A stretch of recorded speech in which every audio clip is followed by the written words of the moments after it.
speaking from my heart. Lahat ng sasabihin ko ngayon ay galing sa puso ko. Today I will take accountability for everything. Nagkamali ako, and I want to say sorry for everything that I have done. It all started last June of 2024. I was in a very dark place. I was lonely. And I was getting attention from Anthony. The kind of attention that I needed. When I sensed that there was this brewing attraction between Anthony and I, nadala ako sa emotions ko. And I knew that was wrong. I came clean right away. I told my ex everything, and I admitted things to him, and then we broke up. It wasn't easy. It was very hard for me, too. I announced the breakup. The reason why I became so emotional during the interview, because I was holding back a truth. Yun yung totoo.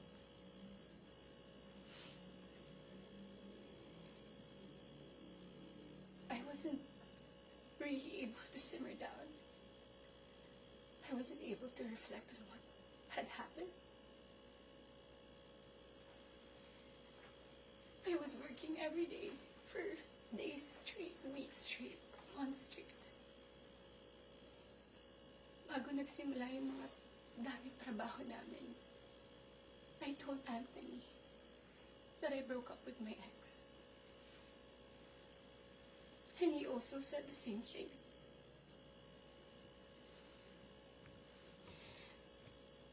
Mind you, I was in a very lonely place. I was so lonely. And I was so vulnerable at that time. Like everybody, nakaka-break lang. You would be so vulnerable. I was working every day. At sa lahat ng trabaho na yun, kasama ko si Anthony. Aaminin ko, sa araw-araw ng pagtatrabaho namin, nahulog din yung loob ko. He would be very sweet to me. He would be such a gentleman to me.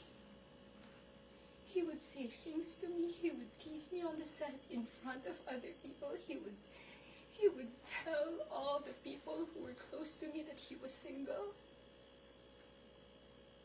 So, I was confident to act a certain way around him on the set. Because in the eyes of the people there, we were both single.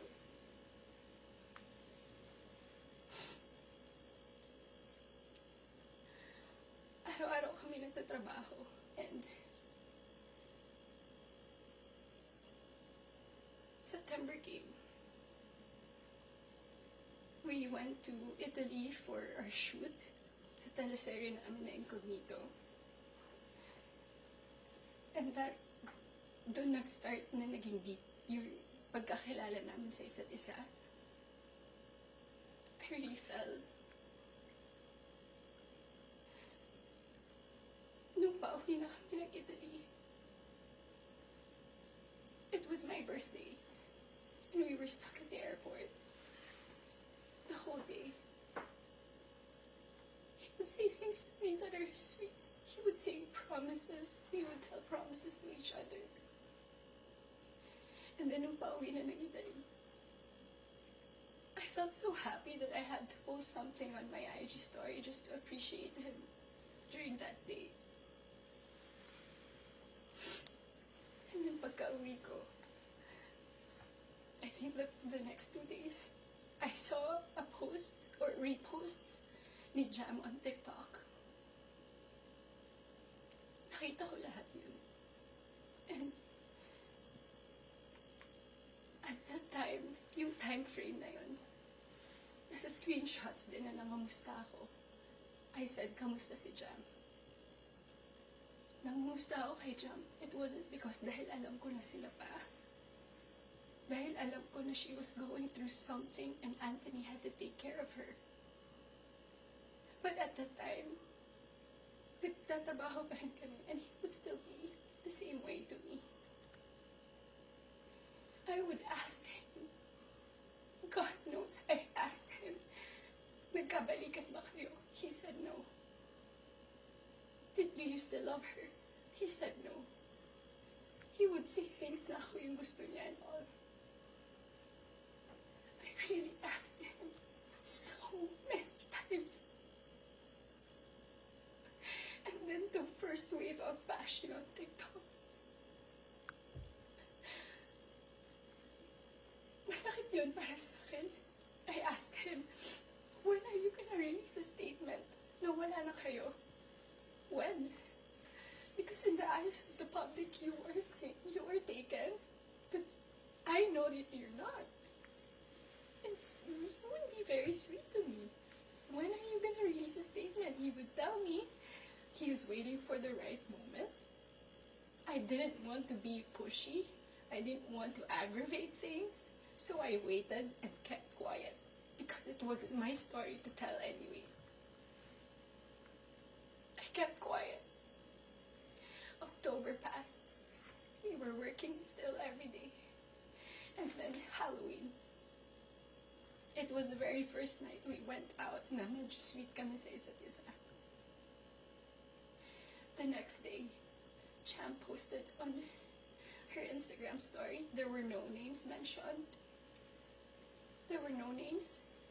But people were insinuating that it was Anthony and I. So the waves of bashing came again.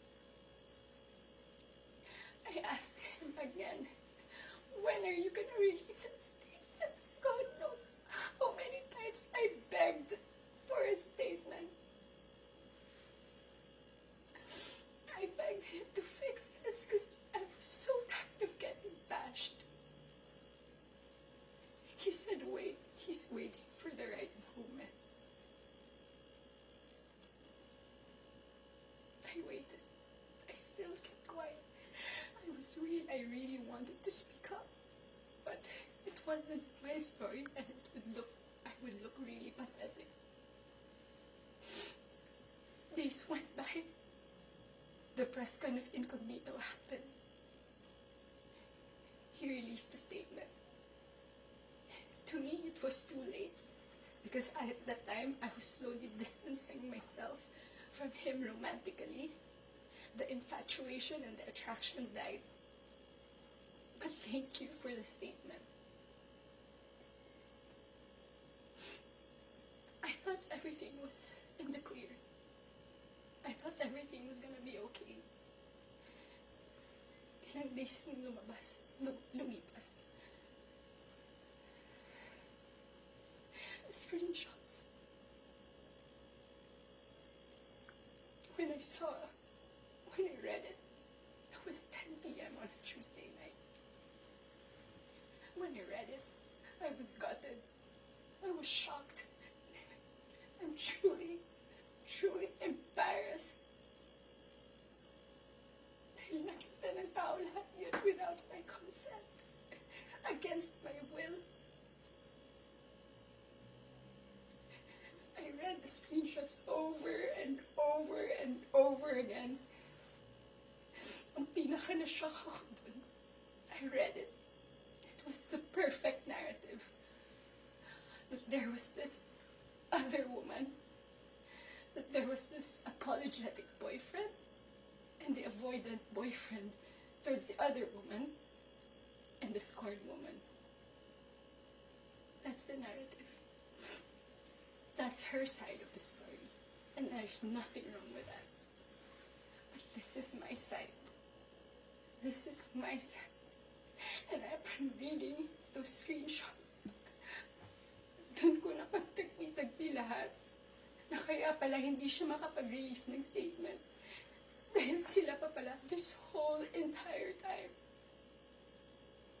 I didn't know. I was in the dark. I didn't know had no idea. God knows, ilang beses ako nagtanong. Ilang beses ako nanghingi ng statement. Doon ko rin na-realize, bakit ganun yung reactions ni Jam. Now, I get her. I get her pain. I get her wrath. I get her anger. Kaya pala ganun. Because she was clueless about everything. I was clueless about everything. We both believed kung anong mga nasabi sa akin. Maybe iba yung sinabi sa kanya. And I can attest that iba yung sinasabi sa akin. That's my side of the story. I have so many things to say.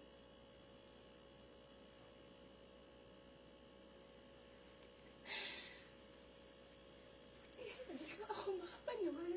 Papahinga pala ako ganito sa buhay ko. So to the public, I am sorry that you got to see that very intimate side of me.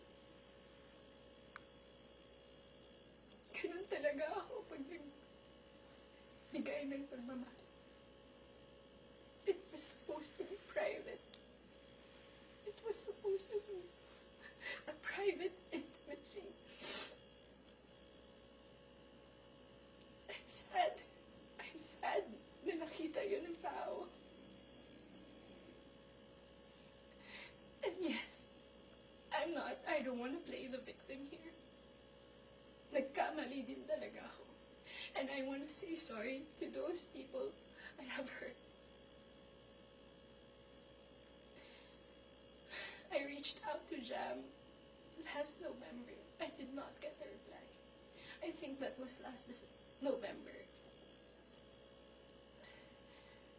Because I wanted to know what's up.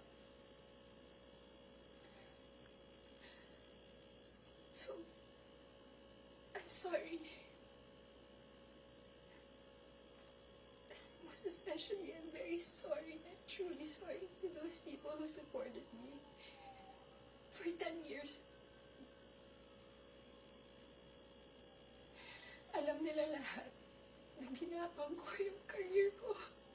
Mapunta lang sa kung saan ko gusto. Ginawa ko lahat. Pinaghirapan ko lahat sa tulong nila. Nagagawa ko yung mga gusto. I don't know where I'm gonna go.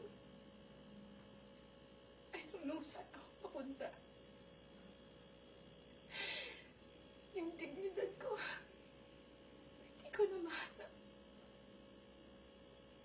Whenever I go out, whenever I walk, I feel like I'm a naked woman walking. Hindi ko alam anong gagawin ko. I'm so embarrassed. And I'm sorry that you get to see that.